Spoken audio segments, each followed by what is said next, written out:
Hello guys, welcome back to my YouTube channel.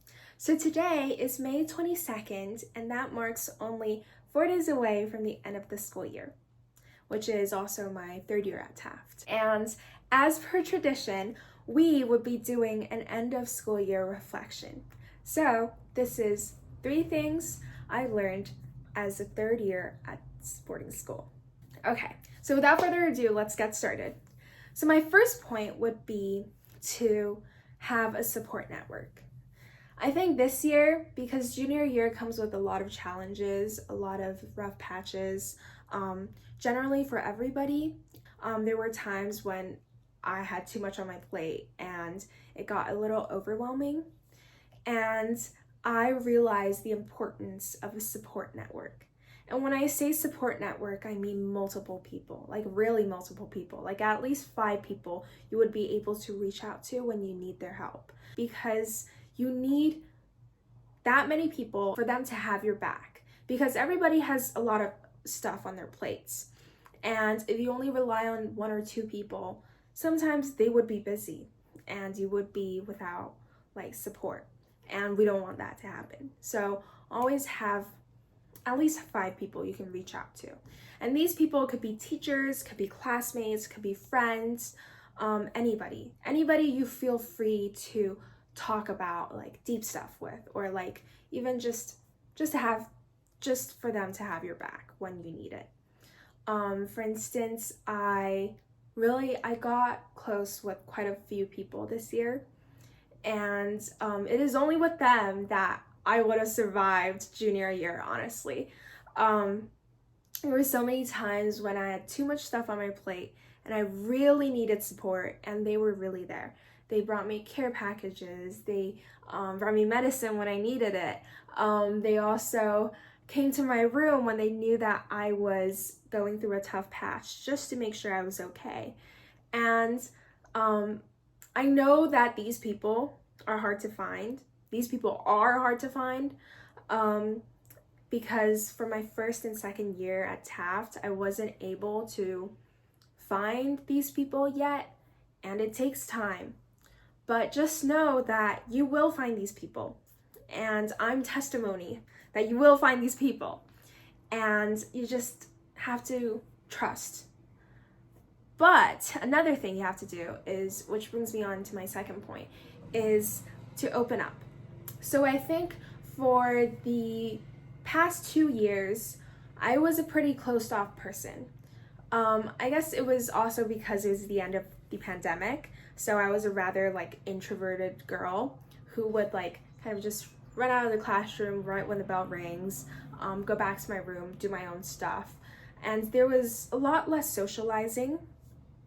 And so this year I thought, okay, I should get like closer friends, and I should open up. And so I made the active decision of just staying behind when a class ends for like just that extra 5 minutes, just to talk to the teacher, talk to my friends, my classmates.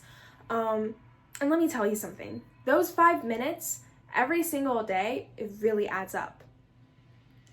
One of my quite a few of my closest friends right now, we bonded over those 5 minutes after dance class not every single day, but like every time after dance class. And now we're like super close. I actually landed one of my research opportunities because I stayed behind in my biology classroom talking to my teacher that one day.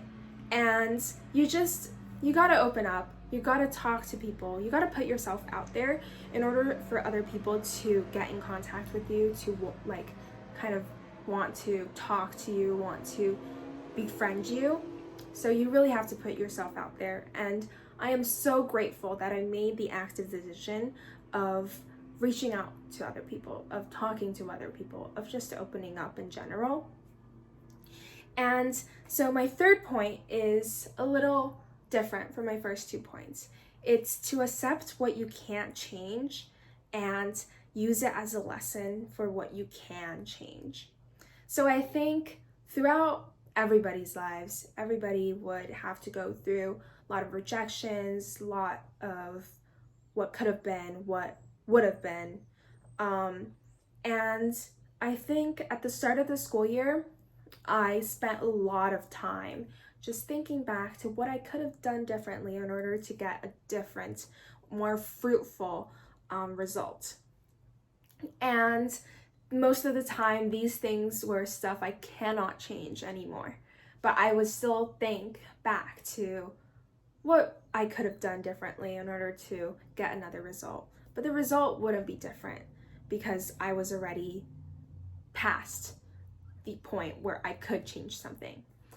And so later I realized how detrimental these thoughts were because you couldn't change anything. So why be stuck in the past? Why not move forward? And so after lots of experiences of these kinds of like rejections, these kinds of like what could have been, what should have been, I decided that I would accept what the result was, no matter if this result is what I wanted or what I didn't want. And I would reflect from what I could have done differently, but I wouldn't be stuck there emotionally. I would use this to channel into my new project, into something new.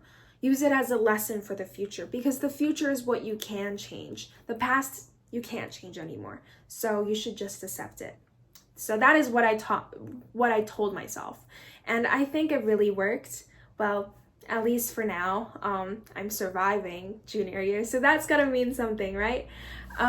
But yeah, it's really to accept what you can't change and to move forward with what you can change and use that lesson you learned from your past for the future. And it's a lot easier said than done. All of these are a lot easier said than done. It's seriously a work in progress. I'm not perfect at it. Sometimes I'm still stuck in the past, but having that active mindset of channeling past lessons for the future would be really helpful. So yeah, those are 3 things I learned this year in boarding school. So comment down if you have any questions about boarding school, about anything and everything. I will always try to reply. And hit that like button, subscribe, and turn on post notifications. Thank you so much for watching, and see you next time.